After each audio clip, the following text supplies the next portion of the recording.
നെന്മാറ ഗ്രാമപഞ്ചായത്ത് കേരളോത്സവത്തിന് തുടക്കമായി. 7 ദിവസം നീണ്ടുനിൽക്കുന്ന കേരളോത്സവം ഡിസംബർ 5-ന് സമാപിക്കും. ബോയ്സ് ഹയർ സെക്കൻഡറി സ്കൂളിൽ ക്രിക്കറ്റ് മത്സരത്തോടെയാണ് കേരളോത്സവം ആരംഭിച്ചത്. വിവിധ സ്ഥലങ്ങളിലാണ് 7 ദിവസത്തെ മത്സരങ്ങൾ നടക്കുന്നത്. ഗ്രാമപഞ്ചായത്ത് പ്രസിഡന്റ് പ്രവിത ജയൻ ഉദ്ഘാടനം ചെയ്തു.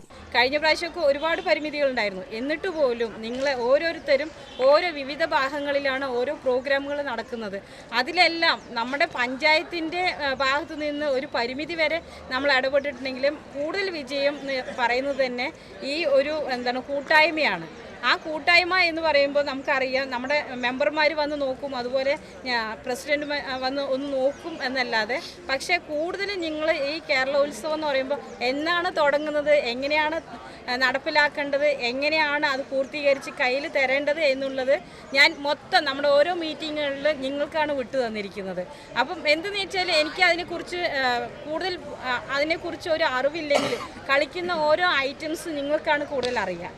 ഓരോ സ്ഥലങ്ങൾ നിങ്ങൾക്കാണ് കൂടുതൽ അറിയാം. നിങ്ങൾ ഇറങ്ങുന്ന ഗ്രൗണ്ടുകൾ, നിങ്ങൾ അറിഞ്ഞു പ്രവർത്തിക്കുന്ന ഓരോ പ്രവർത്തനങ്ങൾ, അതെല്ലാം നിങ്ങളിലൂടെയാണ് നമ്മൾ മനസ്സിലാക്കി വരുന്നത്. വൈസ് പ്രസിഡന്റ് സി പ്രകാശൻ അധ്യക്ഷനായി. ഗ്രാമപഞ്ചായത്ത് അംഗങ്ങളായ ജയശ്രീ, ഉമ്മർ ഫാറൂഖ്, ജയൻ എന്നിവർ പ്രസംഗിച്ചു. UTV news, Palakkad.